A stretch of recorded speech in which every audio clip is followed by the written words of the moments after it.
what's not happening, what's going on. What's happening to society?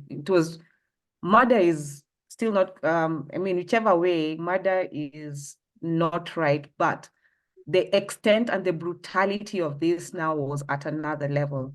Now, the interesting thing is my daughter, who's around the age 24, actually told me there are around 3 more other cases, one in Homa Bay, one in Juja, and one somewhere else, but they were not highlighted.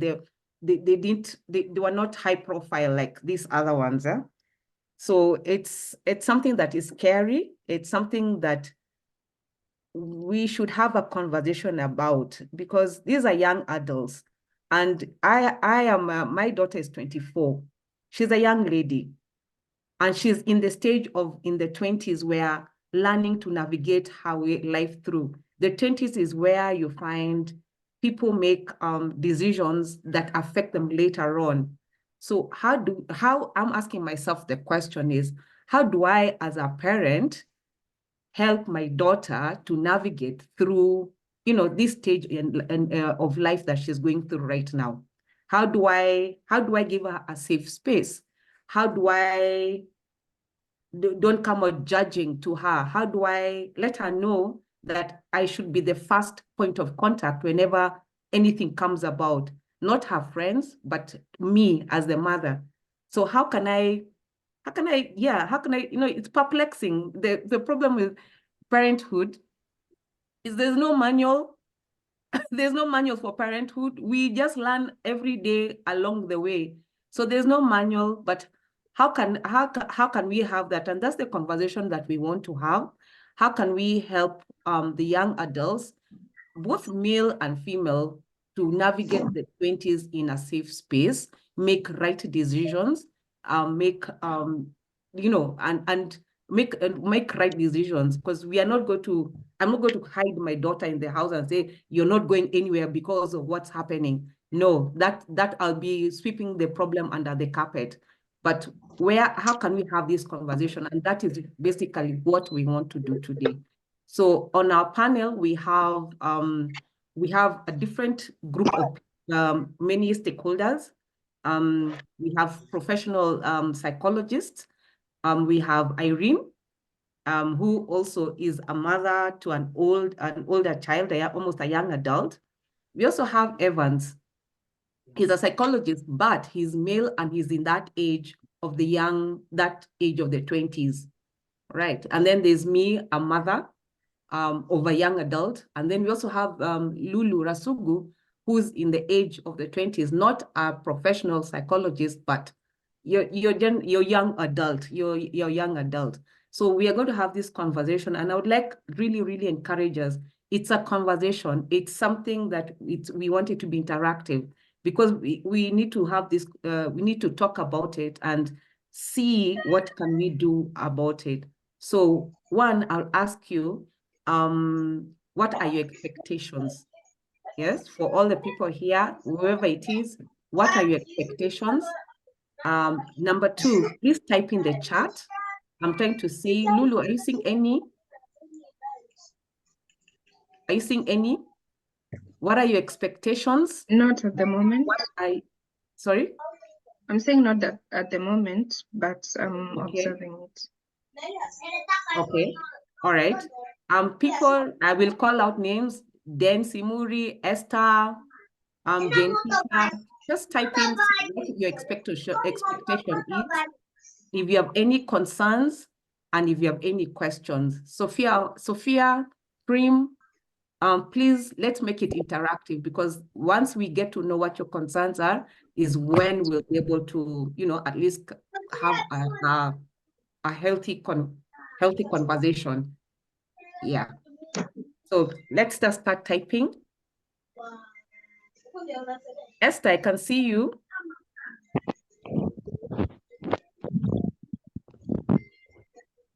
Or people can also unmute and speak, eh? Yes, people can unmute and speak. Sorry, I introduced the panelists. Can you please introduce yourselves? Yes, I'll start off with Irene as, there's one from Esther. Irene, please introduce yourself as people are Yes. coming together and putting in. Okay. And then Thank let us know you, Brenda. if you're a parent, how old are your children? Let us know that as well. Yeah. Go ahead, Irene. Thank you, Brenda. Good evening, everyone. Thank you for joining us tonight. I am Irene Jeroge, and professionally, I am a mental health clinician and also a behavioral therapist. I provide psychotherapy, especially based on processing complex trauma. And complex trauma is things or experiences that people have gone through, whether in their childhood or in their life experiences, that impact the way they regulate themselves with thoughts and emotions. So that is my field of interest.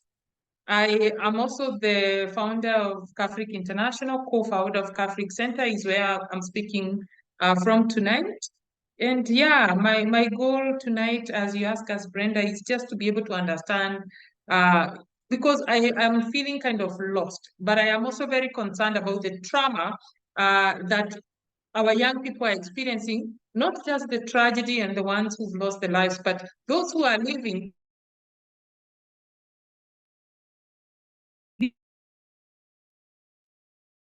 as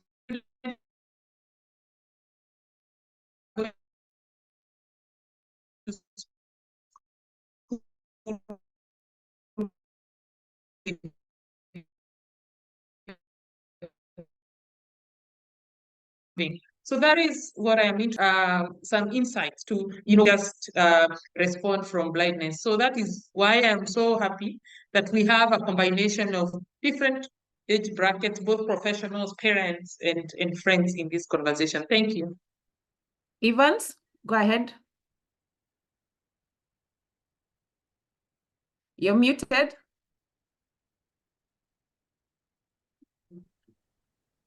You can hear me now. Sorry for that. Can you hear me? Brenda? Yes, but it's... Okay.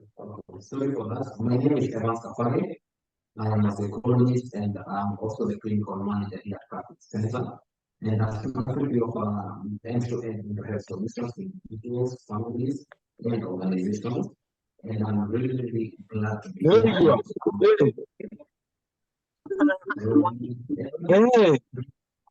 Yende lileta mwangi kwa tumchuje.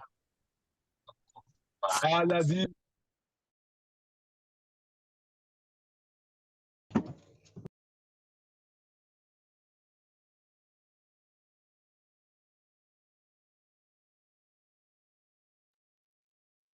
As I was saying, at CAFRIC Center, we offer end-to-end mental health solutions to individuals, to families, and to organizations. And I'm really happy to be here. And I'm looking forward to a very fruitful and interactive conversation today. Thank you. Okay, Evans, you're logged into 2 devices, huh? No, I'm not. Perhaps Yes. because we're in the same room. Oh, okay. All right. Okay. All right. Lulu, go ahead. Introduce yourself. Okay, good evening, everybody. So my name is Lulu. I'm from CAFRIC, and yeah, I just want to listen and learn more about the recent news that we are all hearing. So I just also want to gain insights as much as I'm here. Thank you.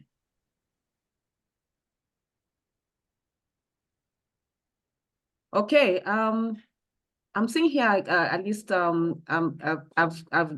people have typed in a few. Well, we have here. We can start off, Irene. Yes. Okay. I have a 13. This is from Esther. I have a 13 going to 14 years old. Expect to learn how to navigate the next few teenage years with him in this current crazy world. Okay, Then, do you want us to respond to questions one by one, or to wait until you go through them?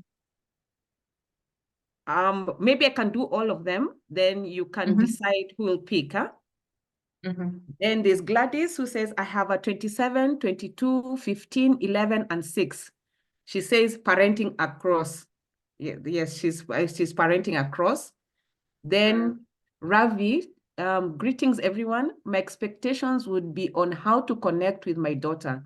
I try to make her join clubs and activities, but she keeps on repelling it. And when I try to ask her reasons, she doesn't explain. She doesn't want it. She just doesn't want it, and just saying that I'm forcing her. She's 8.5 years old and we live in a separated household. Then we also have the last one, Victoria. I'm a mom of one 8-year-old and a mentor of over 100 young adults, orphans in Embu County.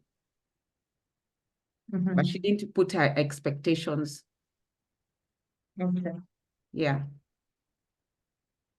People, please, Thank you. for those who have joined us, please put in your expectations. It's a conversation. And we're just having this conversation about what has been really horrifying in the news about the young ladies who've been brutally murdered, and how can we be able to, help our young adults and teenagers in this time.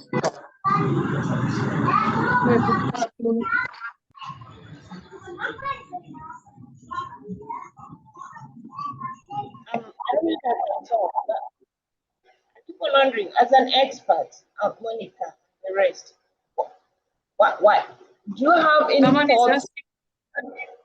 Hello? Can you hear me?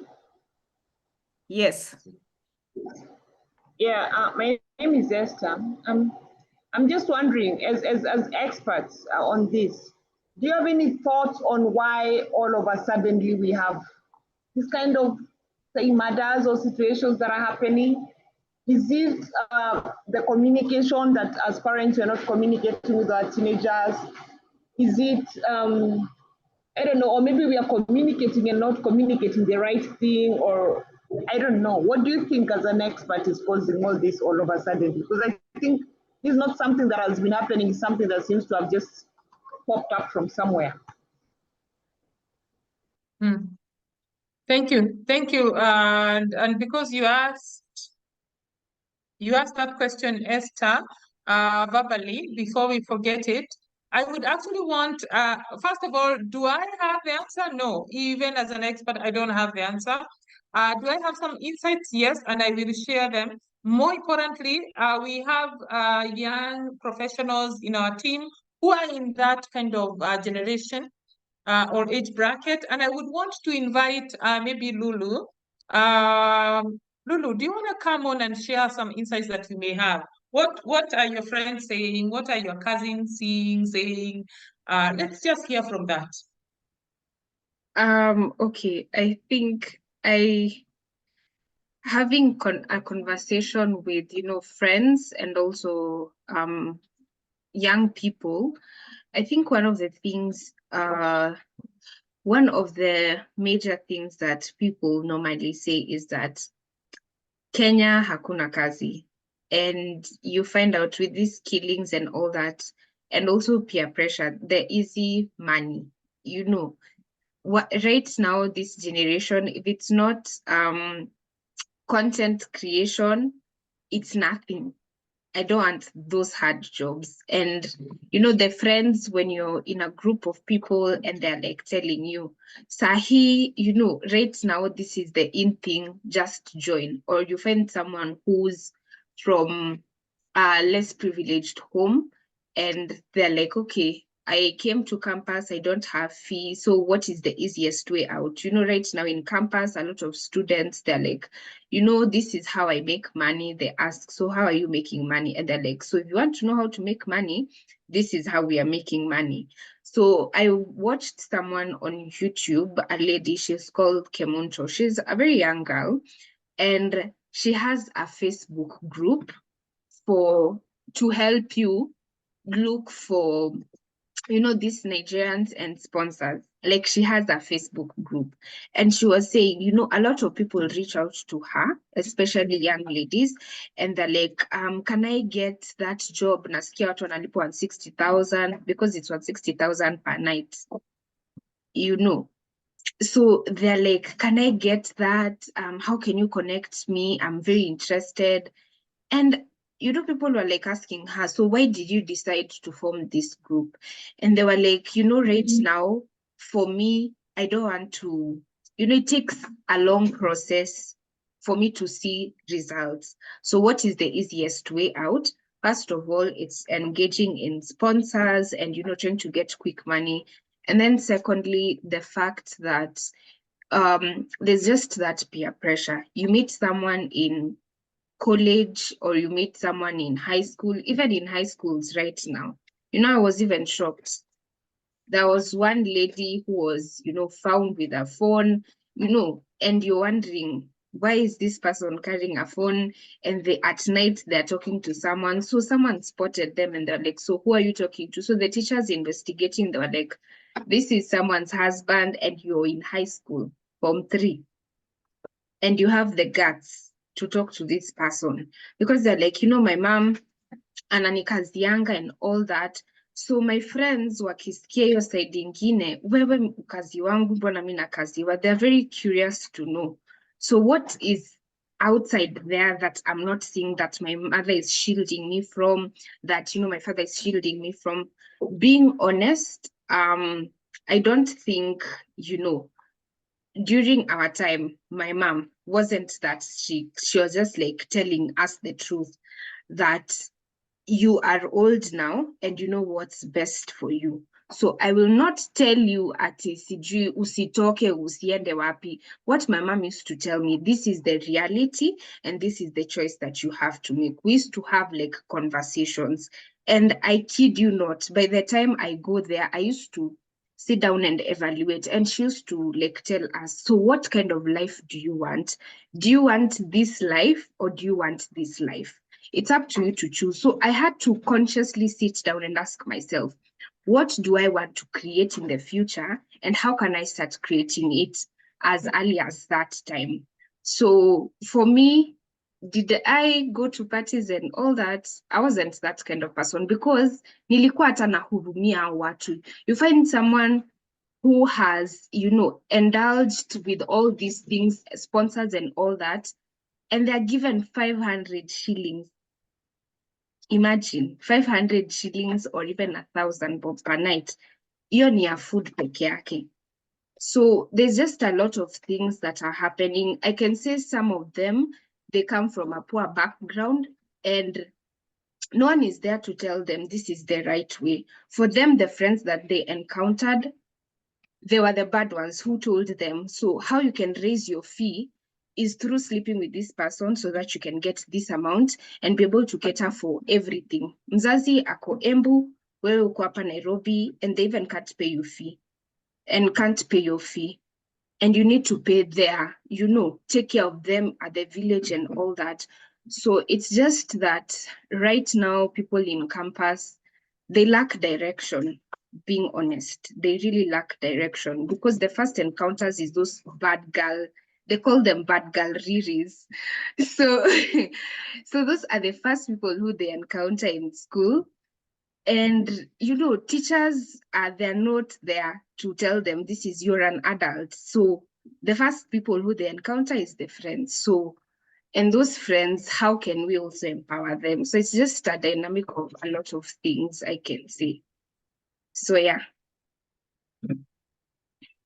Thank you. Thank you, Lulu. I just want to take a minute, maybe Evans, do you want to give some insights from the boy child? Thank you, Lulu. For me, I think I have a few ideas. I don't know for sure, but I think I have some ideas that I'd like to share. I think one of them is how money has been very good for industry. I think, especially as men, we grow up or we come up in a society that you have almost no one without money. So your identity ends up being, your identity ends up being your money or having enough money or looking for ways to save money or to and actually you see people doing it, you see people being criminals as early as when they're from high school, but as early as when they're Your voice is echoing. Yeah. Hello.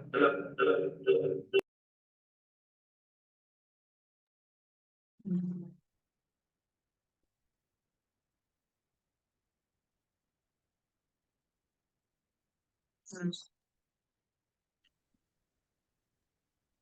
Hello. Sorry for that.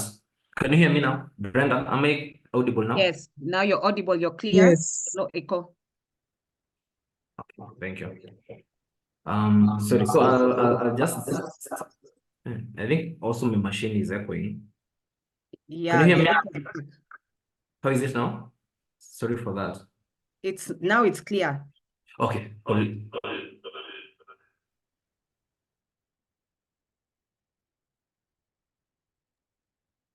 Okay, so I'll start from the, yeah, I'll go again. So I was saying, I feel like money is such an important issue for this generation, and especially for men, where we grow up thinking that our identity is just money.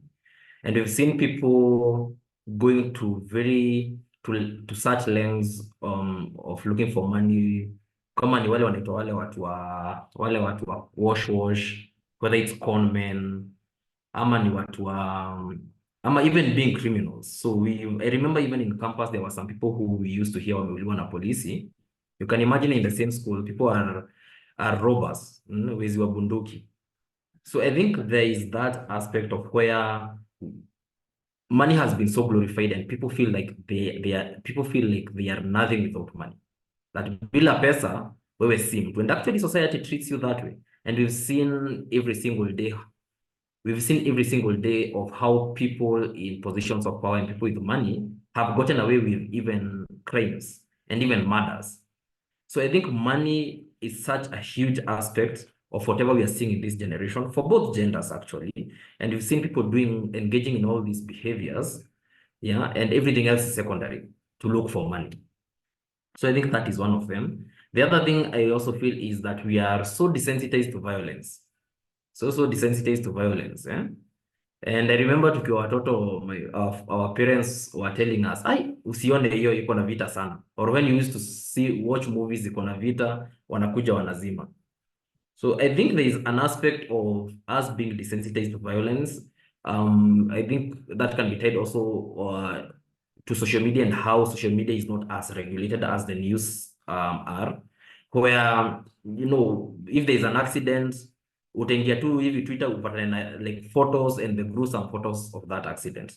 There's a story a few years back where the family of some of the people who are involved in an accident knew about the people who died through social media. You can imagine how terrible that is. Waliona picha, mnaona number plate ya gari, and they're like, aya, hao si akina nani na nani.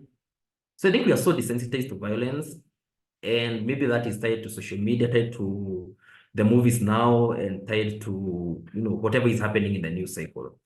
That is another one. The third point I also feel is that there's a lot of sexual violence, even with whatever has been going on in the media. There's the murder and there's also the sexual violence, and I think that is so tragic. And my opinion is that this sexual violence comes from one where men and particularly boys learn about sex through pornography. Yeah. So these people are going to the real life, to the real world, and their view of women, their view of sex is so distorted, is so violent, is so, all those terms. And that is how they approach the real world. And they think the real world works that way. So my opinion, first of all, in terms of the sexual violence that has been happening over and over again, and whatever is happening we are seeing in the news is only the reported things. You can imagine how much violence is going on out there, yeah, and it's not being reported. So I think that is one aspect of sexual violence, and it's because of a lot of pornography. And now with social media, it's even worse. Yeah. So the other thing is, I also feel that, let me acha niongee na sheng, for si sheng sana, kiasi tu. watu wana like hii age yangu watu wanakunywa pombe, like people are really abusing a lot of alcohol and marijuana. Yeah, na tunaita sherehe. Tunasemanga tuko sherehe na itaki hasira. Lulu. Tunasemanga tuko sherehe na itaki hasira. Wewe. So like we are calling it in the name of sherehe, but isi sherehe. Like people are really drinking. Yeah, and the way unaona watu wanakunywa, like it's not sherehe this one. People are really struggling with a lot of things. One, they are really struggling with a lot of anxiety, a lot of societal pressure, a lot of depressive symptoms and depressive thoughts, a lot of drama from broken families, a lot of drama from separations, a lot of grief, a lot of traumatic experiences that they don't know. So I just know that people are really struggling with alcohol and substance use. Yani watu wanatumia hizi vitu. Yeah. There's a friend of mine who told me alienda went to a club, and I'm telling you aliona watu huko the way they are partying, and he just knew these people are not okay. And to be honest, some of these young people, I won't say most of them, but a lot of these young people in these spaces huku nje, a lot of people are struggling. And some of them don't even know they are struggling.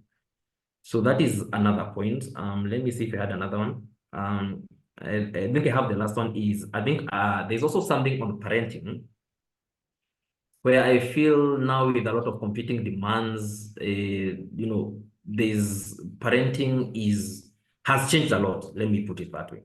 It has changed a lot because there are a lot of competing demands. There's social media, there is availability of information, there are all these things. Yeah, and now there are a lot of separations, divorces. So I think also parenting has played a really big part. And also people are growing up not knowing where to look who to look up to. And if you're not looking up to somebody, or you don't know where to get this information, then the internet is there. And that's why people go to look for information on sex through pornography. That's why people look for information from these people who are called experts, so-called experts on masculinity or femininity or so on. Yeah.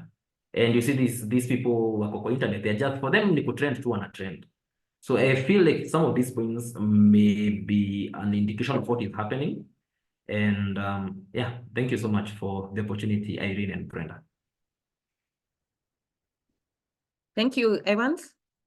I think I just want to throw a question. Now that social media is here with us, and it's something we have to live with. There's nothing we can't pack it in a box and throw it into the container, Irene's container. It's something we have to live with and will go on. Maybe that's the next thing. How do we get to be able to ensure that how do we give a structure to a parent who's bringing up children? I think that's that can be answered last because there were other questions. Okay. Thank you, Lulu and Evans. I will just share my insights from, I am a mom of a 24-year-old, but I will share my insights from a professional point of view in terms of what I understand in terms of child development, and then a bit of parenting and the emotional needs that we all have, both parents and the children that are in our spaces. One of the things that I wanted to just throw it out there is all of us as parents, even, and I say there is a difference between a parent and there's with a father or a mother. Those two are very different. The fact that one is a mother or a father does not mean that they are parent, because parenting is an active role. It is a role that requires active, intentional participation and awareness. But now I want to raise your interest too. Who is the parent in our society? What I see the discrepancy is many of us, I included, were given the privilege by God to become a mother or a father, but we had not connected that to the active role and the intentionality and the awareness and preparation that was required to perform the role of a parent. And so just in the mere fact that I am a mother, I have the rights, I have the wisdom, I have everything I need to guide my child or my children. That for me, there's a discrepancy there, because we know through evidence that the role of a parent, not a mother or a father, a parent, is to guide, to protect, and to nurture. That is the role of a parent. The provision and basic needs and all of those comes under the protection and the guidance and all of that. But on the tip of that is nurturance, guidance, and protection. Now, if one is not equipped with the tools, with the preparation of self-awareness, with the support and all of that it takes to actually be able to guide, to nurture, and to protect the child, then where I see gaps are, this is a child that is growing up psychosocially with developmental needs. And I don't know whether, Evans, you're able to project on the screen, because I would want to go through what we call psychosocial stages of development, because they are there and they're important. And every child, whether we were born in the village or in town, we go through these stages. We don't always, all of us, fulfill them, but we go through them in one way or another. And we know whenever there are deficits in these stages, we see challenges, especially on how we express and how authentic we become. So this is an evidence-based theory that was developed many years ago by Erik Erikson. It's a psychological theory of development. And what you see here, you see there are about 8. There are 8 actually, not about 8 stages of development, psychosocial development, psycho meaning psychology, and socio, what's happening in one's environment. And what you see at any given stage, there is a virtue, and then there are needs, and there's a significant relationship that needs to be there for the child to develop that virtue. And when there is a discrepancy, then when we see is an existential crisis that happens. For example, 0 to 2 years, this is the time that a baby is born still in the hands of the mother or the father. They have a role now, because now they need to play the role of a parent. With this stage, what the psychosocial crisis for the baby, or the answer they are looking for, is, can I trust? And who is the baby trusting? Is basically the people that are taking care of that baby.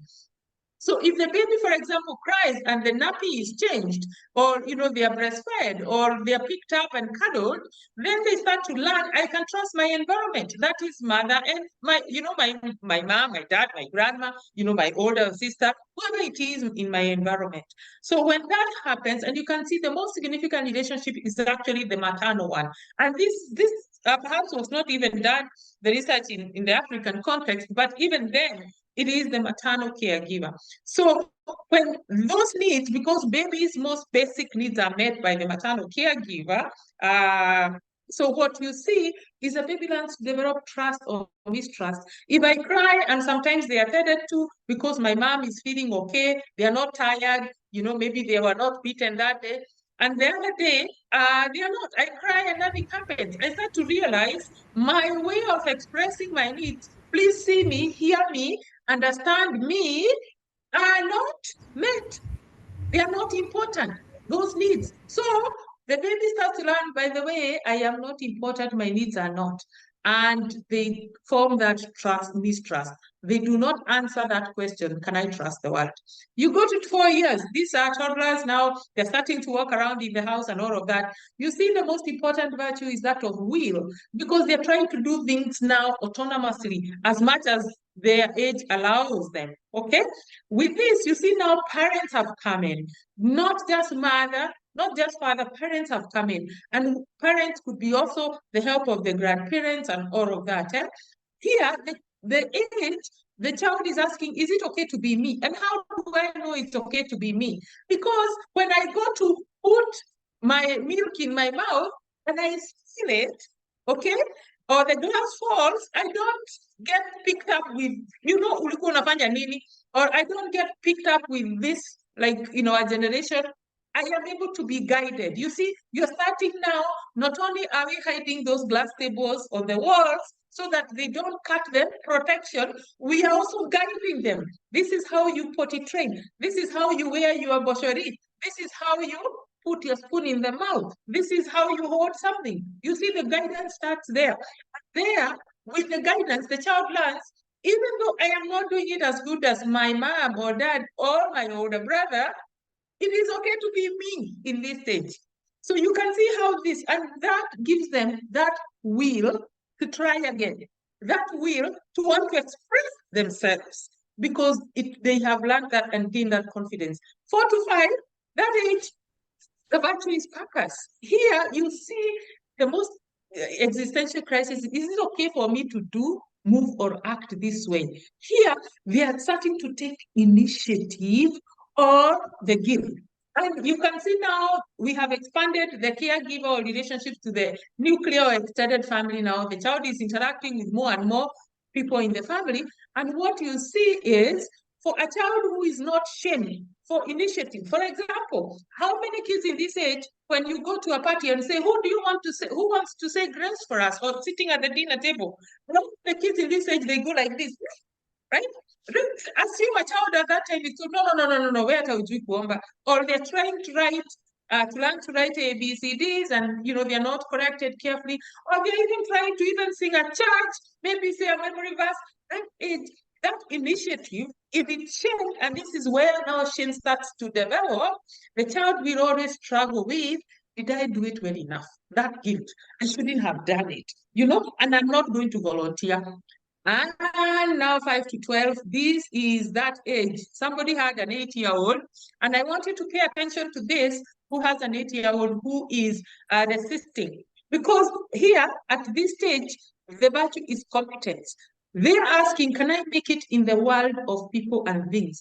And how can I make it? Remember, these stages, they build on each other.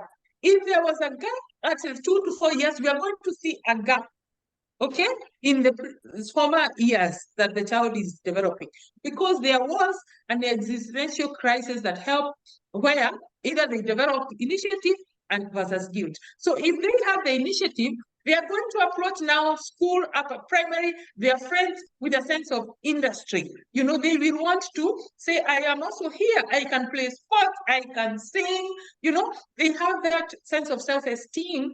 They are interacting with now neighbors and school, not just the family. You can see the circle have expanded. But they know that I have a space in the world that I need to take on. If they did not develop that, then we start to see inferiority complex. You can see it's either industry or inferiority. We start to see, even before I was being potty trained, people were laughing at me, or I was not corrected, or I was punished for trying. So my sense of will and purpose did not. So this competence allows the child to start to even stop bullies who are trying to bully them because you have big eyes, big ears, a big forehead. And the child feels, no, I am enough and I can assert my position among my friends. If that happens, then we go to the teenage years, that adolescence where we say we all are ready to get our child in that stage. In this one, the virtue is fidelity. Fidelity is also called loyalty. And I tell parents at this stage, every child they care about their peers and role models. And when a child is able to actually develop that industry or that sense of competence from the previous stage, they can come into this stage, even though they still want to be loyal to their friends. Here they keep secrets. They're not going to tell you what their friends did. You can beat them up. They will not tell the teacher. They hide, they cover for each other. That is when they start to bring little drugs and stuff. Because, are you feeling anxiety? Yeah, shika, you'll feel better. This is the most critical stage, because if they develop that sense of industry, when they come here, they are able to differentiate themselves from the peers. They are able to bring in something to the table, not just speak, because everyone is offering something, an opinion, an advice, a substance, something. here at this stage, someone is offering something. So there is a lot of things to choose from. And I tell parents, when a child comes with a sense of industry, they will most often be tempted, because that is the age, their brain, that frontal cortex that actually makes sense of what's happening is not developed yet. It's not fully developed. So they can't make that judgment properly as you can as an adult. So what they helps them is that sense of industry. Wait a minute, why should I take that? That. Or they could come and say, well, can you imagine Imani was giving me such and such and such? Or they can say, by the way, I don't take that stuff, my parents don't allow it, and don't ever give it to me. That is the only thing that saves an adolescent at that age, because it is like a cult almost, the stage. They have secret, they have secrets, they have privacy, they have protection for each other. And it is so important that a child actually is able to belong in that group and be able to uphold that. Because when they don't, they also get role confusion. If they're not able to gel with their peers, they come out of there wondering, who am I? Because you're not cool. The answer is you're not cool. If you're not doing that, you're not cool. And so for the child who has a sense of industry, they now seek guidance from parents. They are able to be more open, and they are able to also sometimes be curious to be able to survive that. 20 to 39, you see now we start to making relationships that are a bit long-term and more trusting. Love here. And if one developed industry, they survive that teenage, adolescent manhood, then you can see they are able to actually have safe intimacy. And when that did not happen, when role confusion happened, remember, who are they going to date? So if that sense of identity did not, if role confusion happened, now dating and developing intimacy becomes a problem, because my generation, I am not cool. And this is where, for me, this is what I want to expand to what is happening. Because what we are seeing now, hold on to that thought with this, because we can go down, but I wanted us to go up to this age, because this is where the people we are talking about are in the age bracket. You see, the significant people are friends and partners that they meet, okay? So I wanted to first bring evidence so that we see from where we are coming from. The significant people are friends and partners. These friends are not going to be found at in campus. For me to make a good and trustful friend in campus, I must have been able to do that from high school, okay? I must have been able to do that from the ones I went to high school with, and even sometimes the ones I went to primary or junior elementary school with. So now, what are we saying? Hold on to this. What are the kids in this bracket, Akina Evans and Lulu, what have they experienced that is different from us? One, they were born in the age of technology. Okay, what does that mean? That means they actually have the world in their hands. Okay, they had so many teachers. They were listening to so many teachers. For somebody like me, you ask me who I had on the radio because there was no TV, I'll tell you Leonard Mabobotela. Yes, this is the one I look forward to hearing his stories. So for them, there are so many teachers. Internet, Facebook, WhatsApp, those things are coming at their hands. By the time they are growing in these stages of initiative and industry, they are not just listening to Akina, George, and Anne, who they go to school with, and their older siblings and their parents. They are listening to Facebook, they are listening to Twitter, they are listening to Instagram, TikTok, something else, they are lined up. So many teachers that they are reading from. Number two, there's no way for now, their parents, they don't have that kind of awareness of what those things are. So how are the parents providing guidance? Do you see? So you are doing the best you can as a parent, but here you're struck with an imbalance that your child has this much access and information coming in. They are in this age that they must know, they must do what their peers are doing. And here as a parent, you are actually well-intended and wanting to balance. But then, how do you measure up when it comes to knowing who is trending on TikTok and what is happening? Sometimes even I work with this young generation and I keep asking Evans, what is that? Because I don't understand. So that discrepancy on its own, it challenged our ability to guide. You see, not that we don't, not that we can't, but it created a discrepancy that our role in guiding and protecting was literally taken off of our hands as we watched it. Because how do you compete with something you don't even understand and you have no control of? The other one, they also grew up in an age of instant gratification. This is the first generation to even get marks, okay, or trophies for things, not because they were number one, just because they participated, okay? In schools, this is the first generation to do that. For us, I remember if you got a wristwatch, because I remember getting those, if you did well in math, it's like the whole school knew that you were number one. You worked very, very hard to get that wristwatch or ruler or even an exercise book. Now, because we are blessed in raising now this generation, majority of us can afford those things. So they have never had to, work hard and compete with other kids at school just to get an exercise book or so it's not something that they develop. But now, fast forward, social media and everything else. And because now the world is in their hands, and so is infrastructure in our country and everywhere else, you can see a young man from Takana is here at JPAT studying. Another one from Stu Where is also here, and from here they go to Masano. So they're interacting more than we were interacting. So even things like cultural and traditional norms that used to help the parents create that protection and guidance, they were thrown off the wind, but at the same time, information is flowing, there's no valves to protect it. So you can see what is competing with the attention. Instant gratification of, you know what, if you just want to be number one, fine, you can work hard. But at the end of the day, we are going to take a trophy just because we were in class 4. We now have even baby class kids getting those graduation gowns and stuff. I look at it and I say, message are we sending? Is this same gown going to mean anything for this child when they come out from Kenyatta University?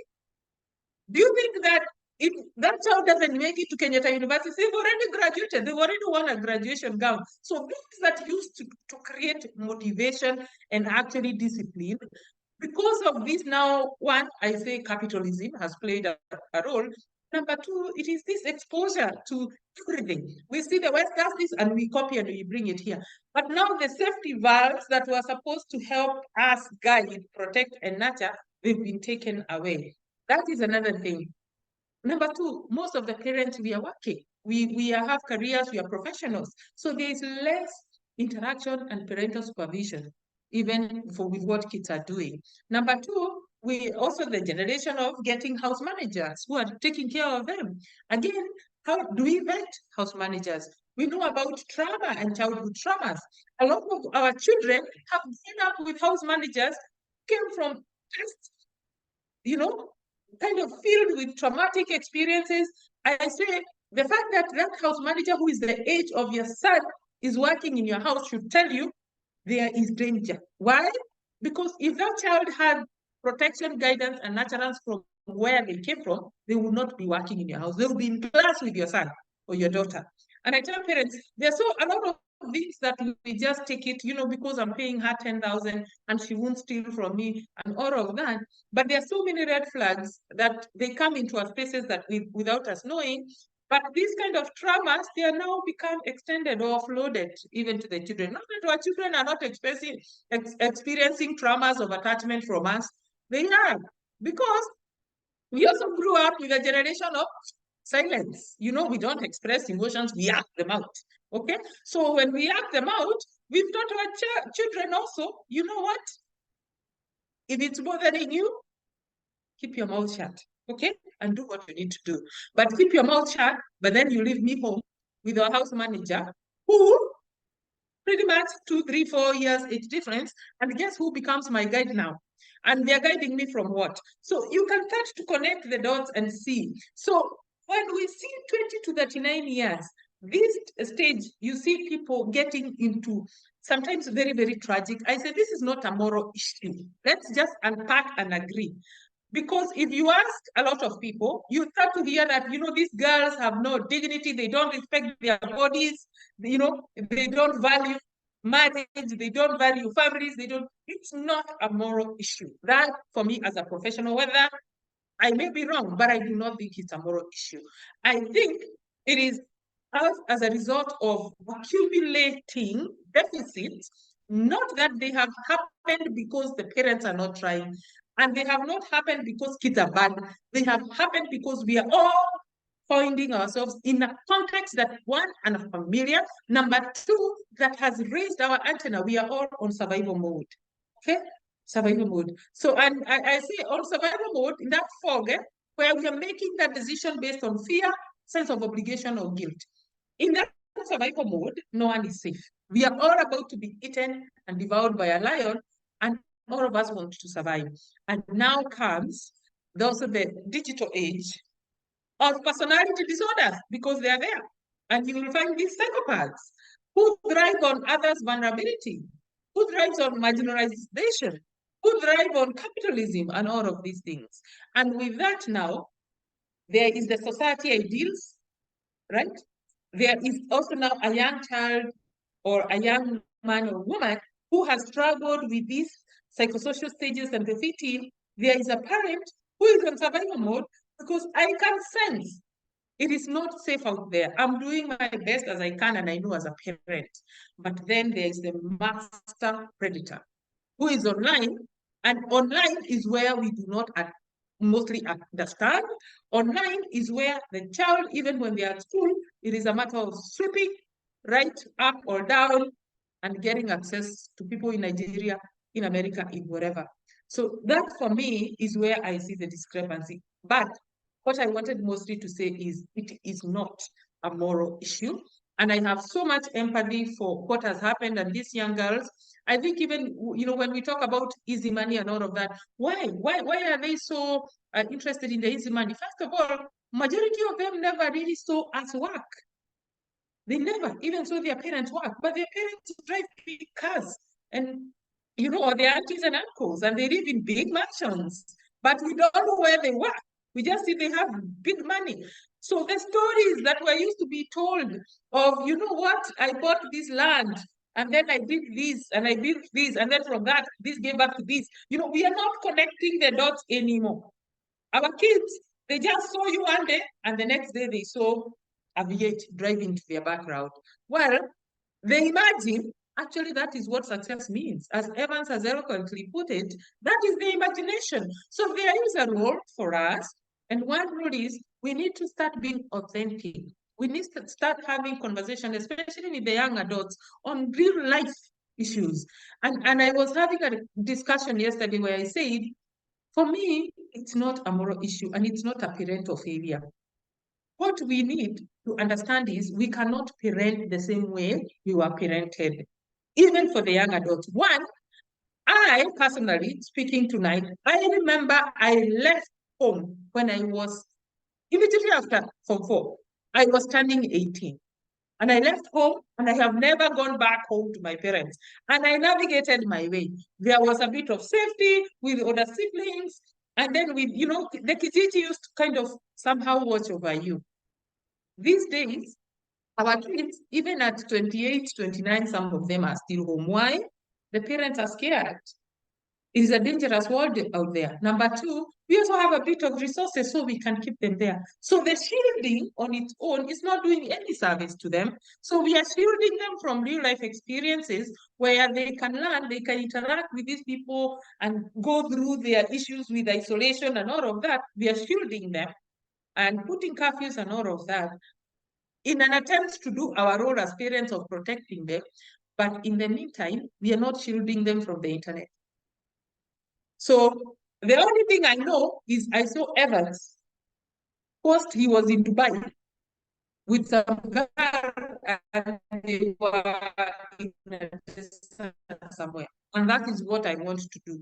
Social media is not real, but for them, how do they know? So I tell parents that overprotectiveness, and which is It's very, very clear where it comes from, but we need to understand there are some things that we cannot change about nature. We were created to be interdependent. We were created to be able to learn from nature, from our environment. But then we even have formed gated communities.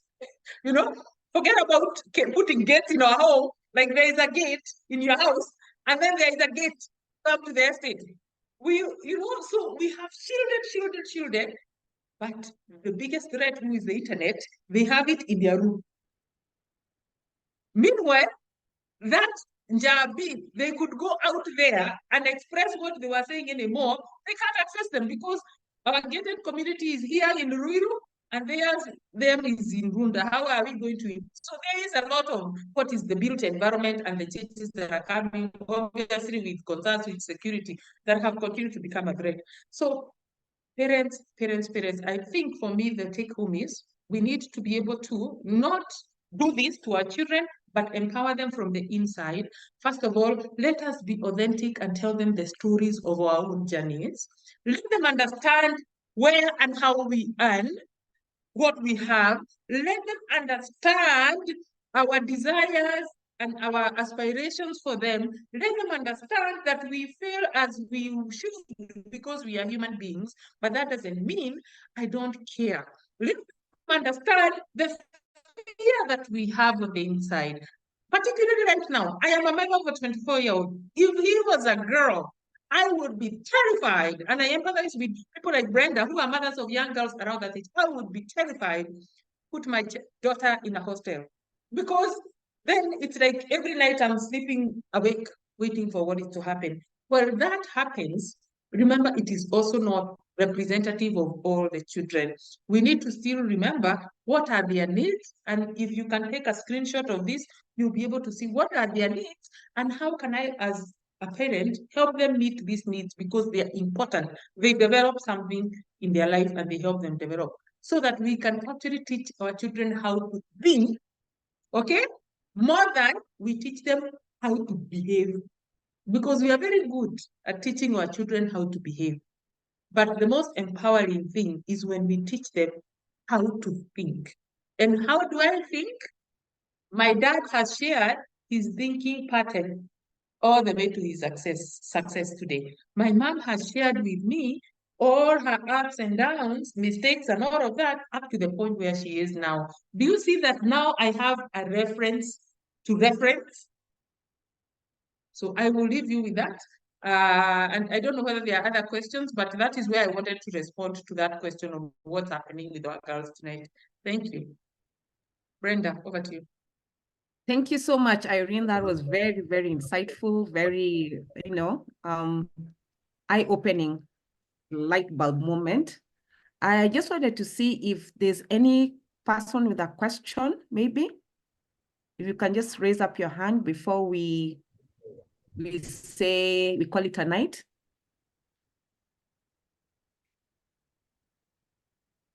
They're going down one.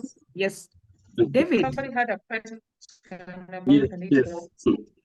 Yeah. Okay, thank you, Irene. I've listened to what you have said. And maybe just some insight, maybe from an older generation, maybe from where we have passed and what we are seeing, because we become like spectators. One of the things that we've learned over the age is that when we were in college, the men used to date college girls. And there was no money issue. And that's something that has fallen out. I'm a father of two boys, 21 and 29. And sometimes I sit around and I say, do they have a chance of getting somebody that they really call a wife or a girlfriend? But with time, what has happened is that I'll just give you a very simple example. What happens in transition in life? When you are young, three things play strongly. For example, there is energy, there is money, and there is what do you call it? I mean, when you are young, you have a lot of energy, you have time, but you don't have money. Those are the three things: money, energy, and time. Between 0 and 10, that child has so much time, that child has so much energy, they have zero money. When you go between 10 and 20, the child still has a lot of time, still has a lot of energy, but there's still no money. Now, after college, now between 20 and 30, because they are going to get jobs, money starts craving in, but they still have the energy and time. Now, what I'm trying to tell is that I think Evans has already said, right now the ratio has completely changed. That money, it has become more important than all the other factors, okay? Because you'll find a 25-year-old person on the road driving a very nice car, okay? So if you look at that, that should have been almost at the age of 30, okay? So we in the older generation, I think we have a lot with what Irina said, okay? A lot of guidance, okay? Like I said, with my two sons, we still, talk to them like they're kids. We sit down with them. We spend a lot of time during this Christmas. It was almost mandatory that we are all together. We don't give them a chance. Even as also said, alcohol is another thing that has really played out to the destruction of these kids.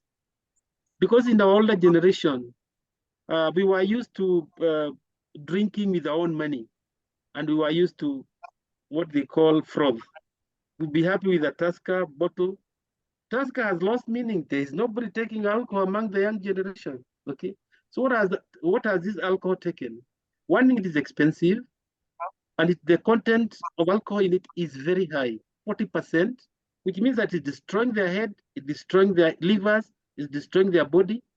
So I think we have a conversation, we parents, that we have to, to undertake if we are going to have this generation survive. Okay. Now the other thing, if I may, before I stop, one of the things that we learned, okay, as we're young men, is that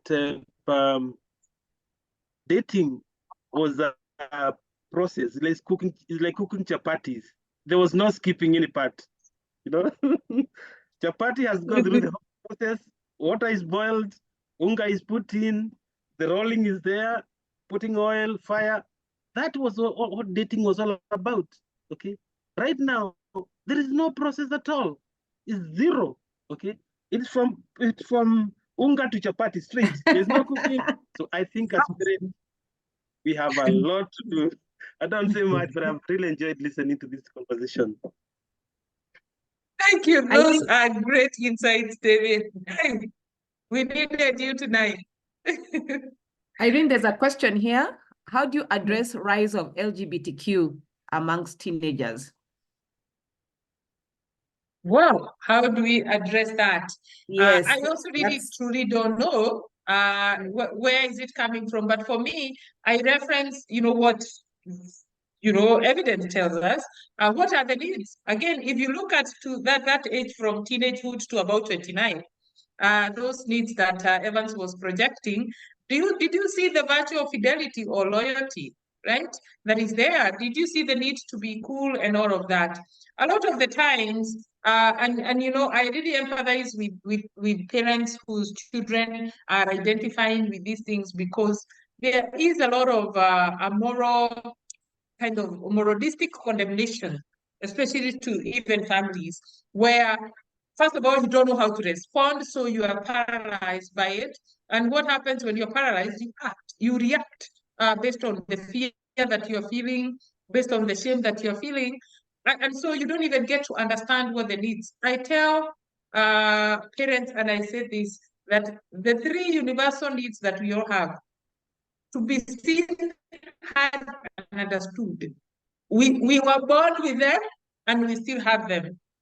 Majority of us, I included, because I say I'm a case study. that actually therapy works, and then one can heal from traumas.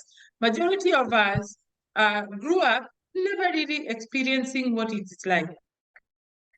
And to most kids,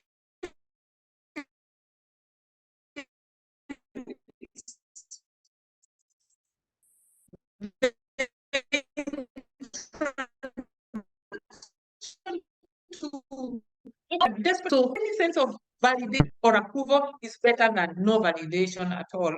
And because we actually have the privilege to talk to a few of these kids, and when you see that they, when you're talking to them, especially in treatment, some of the stories that you hear on how fortunate ones where you hear, a child who was sodomized in high school when they went to Form 1, and then from there they lost a sense of who they are, and they actually became hateful of themselves and their, the person that was born of them. They kind of detached from into me. But there are those that you can see they form they form these tendencies as a way, just like you see gambling and alcohol and all of that, as a way for me to actually experience a sense of belonging, a sense of approval, a sense of validation of some sort, even when I clearly knew those are not my values, that's not what I want. So there is a bit of helplessness and desperation that because seriously, I also still doing my own research and work, and as I'm interacting with them to really know and find out in which, dimensions do we see all these things arise. So that is what I had to say. I see there is a hand. Brenda, maybe someone can unmute. Ravi, you can unmute. Yes, Ravi. Thank you, Irene, and thank you, David and Evans, for raising some of the very pertinent issues.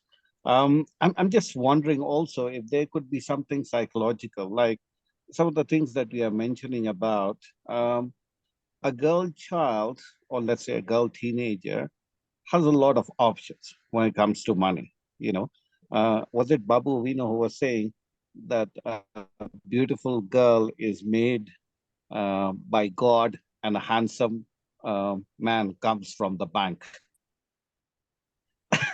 So I think it has become, unfortunately, and I might be generalizing it to a large extent, that, and I think Evans put it very nicely, that a male does not have any value if he's broke.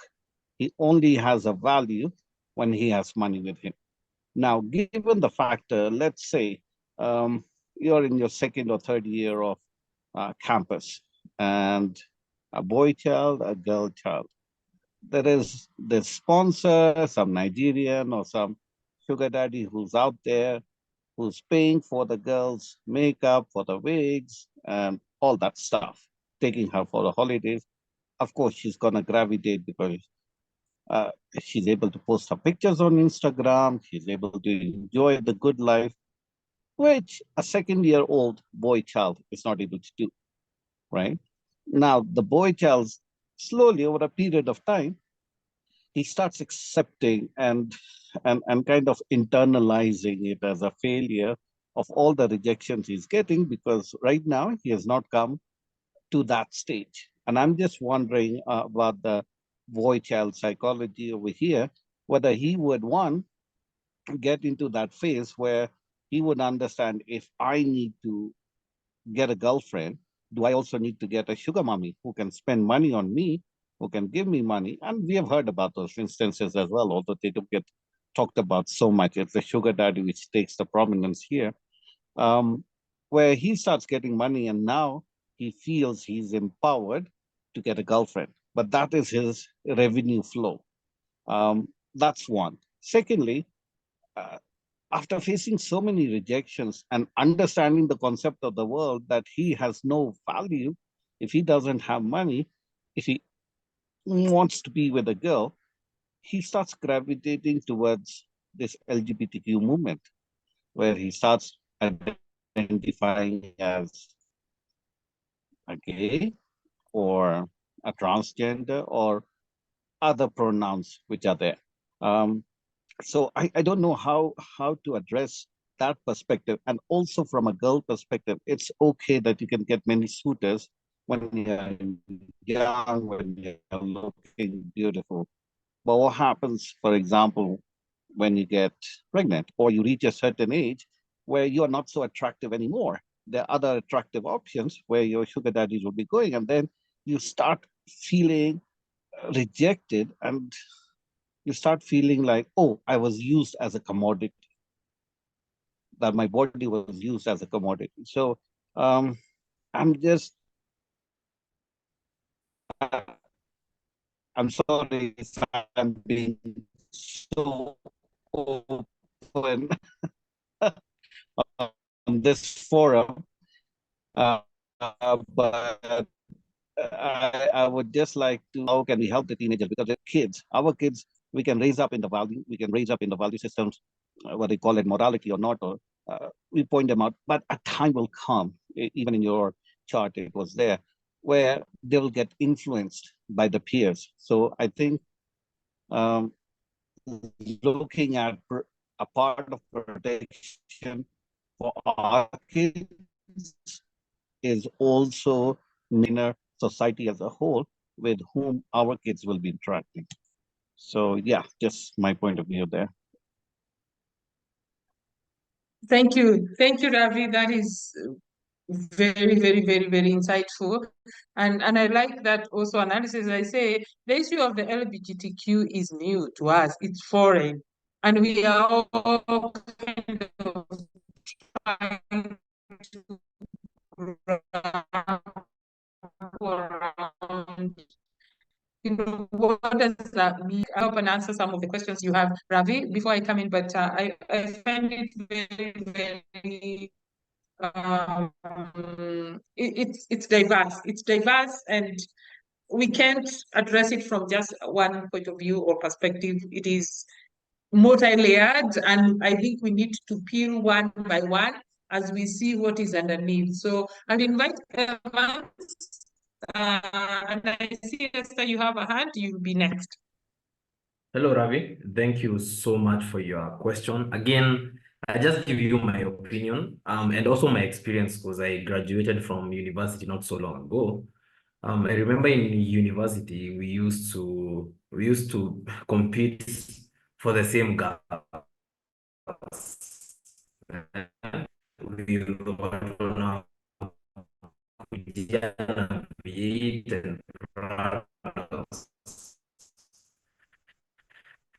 so you can imagine you're there first year, had lunch, yeah, beans or some rice and lentils. And then there is somebody who is coming to get, somebody who is your crush or somebody you are hoping to impress. So I think that was one thing that really, it was quite hurtful to us, and we really struggled with it a lot. And even talking to my friends, it's something that we really, really struggled. We really, really struggled with it. And the fact that you couldn't measure up, and you can see where this issue of money comes from, because from very early on, you're in campus, in university. Sorry for that. You can imagine in university, and you've already been shown that you are no one, especially when it comes to impressing girls.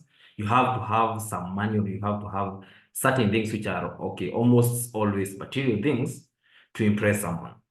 So that is one thing I really saw a lot, and it has continued to affect young men, and I can also see them up to today, even as they are interacting with each other, guys interacting with each other, that the first prerequisite to being viewed by also other men, actually, it's not just about girls, it's also by other men, that you also have to have some sort of material resources. Yeah. So you can imagine going to a group of friends or people you went to school with, and the first thing, they're comparing cars or comparing what each person is doing. And given the socioeconomic status right now, where some people, there are very high unemployment rates, that's why we are finding so many people very isolated, very lonely, very depressed, because they go to social media, they see the people they went to school with having these flashy lifestyles. They look at, they lost friends because they don't have something going on with their lives. So I feel that has also led to things like alcohol, has led to things like very low self-esteem. So these are some of the things that I have observed and actually seen very closely in school and after school, and also in day-to-day interactions with my friends and also with clients here. So I think that's, from my experience, that's what I've been able to observe. I don't know if I've answered the question to Ravi, or I can give some more insights. But as Irene mentioned, it's kind of very complex, and this is a relatively new phenomena. So I guess we'll be charting the situations as they come along. I think it will be evolving over the period. Let's see how equipped we are to handle this kind of situation. But thank you so much for your point of view. Thank you.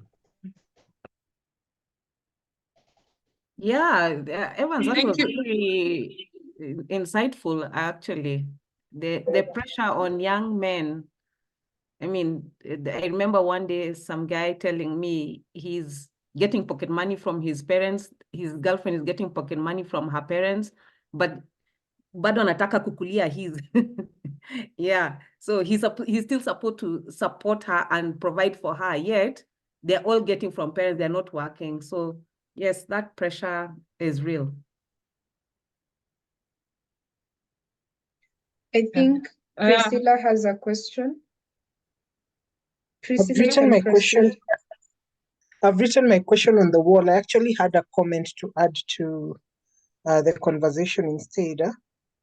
Yes, please. There is also lack of authenticity from like what the speaker also said, what Irene said earlier, which is not being able to visualize some of these things, not being able to visualize where the money is, but suddenly there's this product there.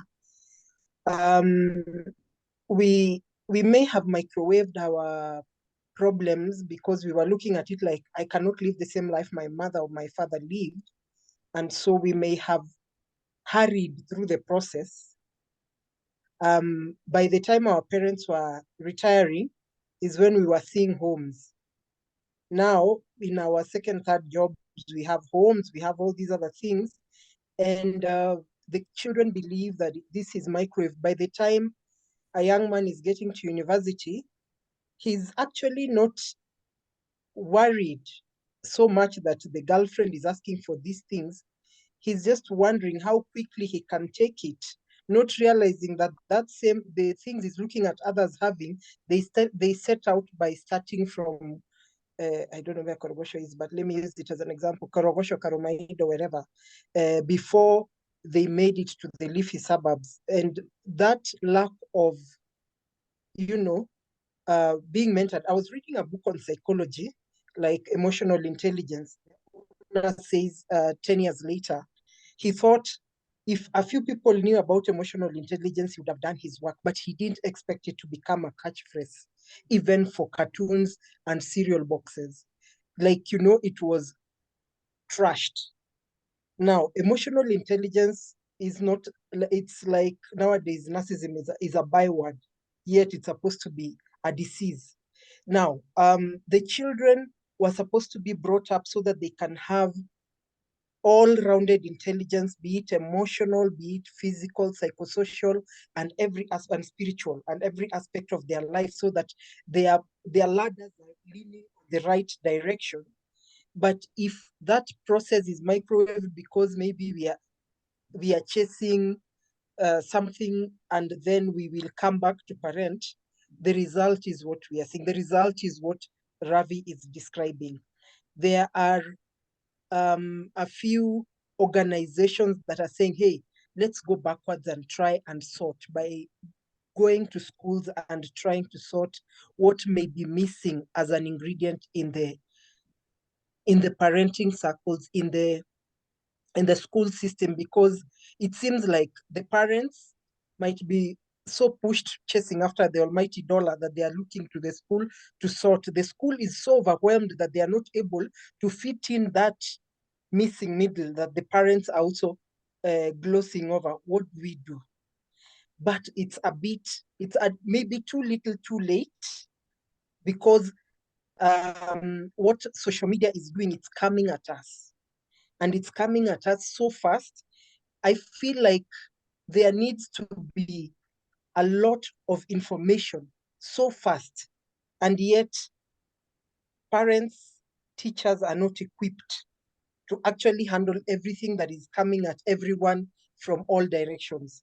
For instance, we should be learning about AI. I mean, I just saw when I logged into this meeting that the notice that came was that because it's being recorded, there will be an AI transcription. And I was like, wow, tumefika hapo.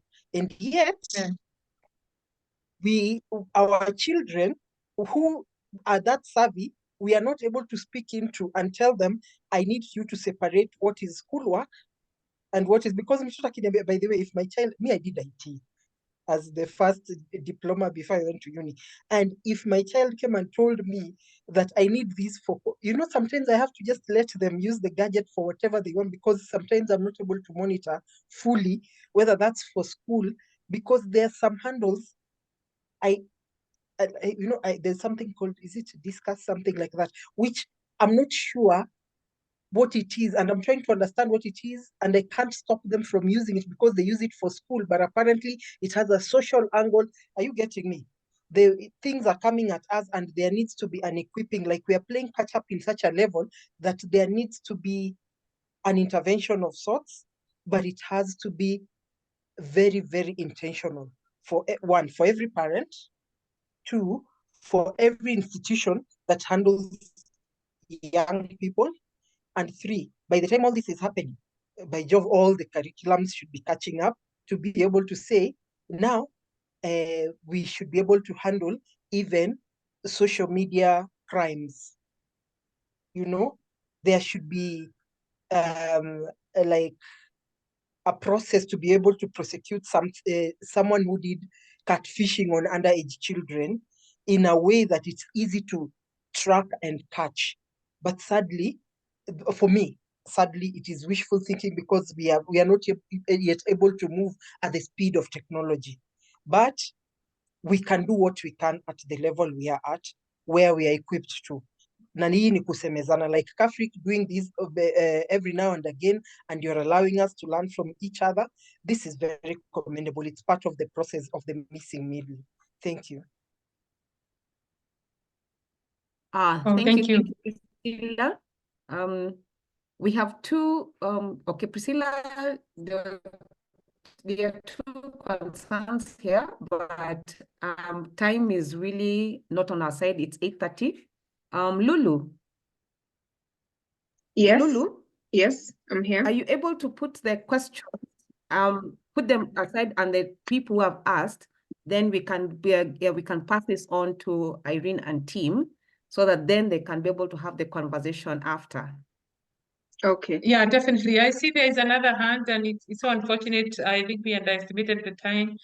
But I really, I cannot say enough. Thank you, Ravi. Thank you, David. Thank you, Priscilla and Esther, and everyone who's really participated. Our goal, because no one is an expert in these matters, we just want to be able to bring these young people, to bring parents. Let us exchange ideas. Let us have conversations, authentic conversations, because no one knows and no one is safe. Neither are we as parents, and I think we can all learn from each other. So for us as professionals, not really to provide any expertise because we do not know. What we are hoping is, can we create a platform where people have these conversations? So you can be sure that there are going to be many others. Please come on. The things that you're thinking, Lulu, I think we should have either a platform or somewhere that people can through the questions or insights that they have, so that then when we come together like this, we can have these conversations.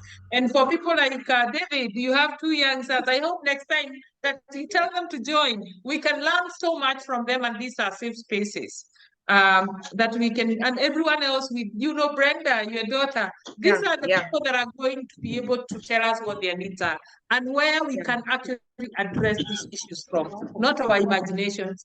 We really have to go down and peel a layer at a time to understand. Yeah. So thank you so much, everyone. Unfortunately, because of time, I had to jump out now because I had to see someone at 8:30 who is here. I'm still at work at Catholic, but it has been a pleasure. Brenda, I don't want you to log out. Please, in case of any question, you can hold it for me. No problem. I'll do that. I'll hold fort.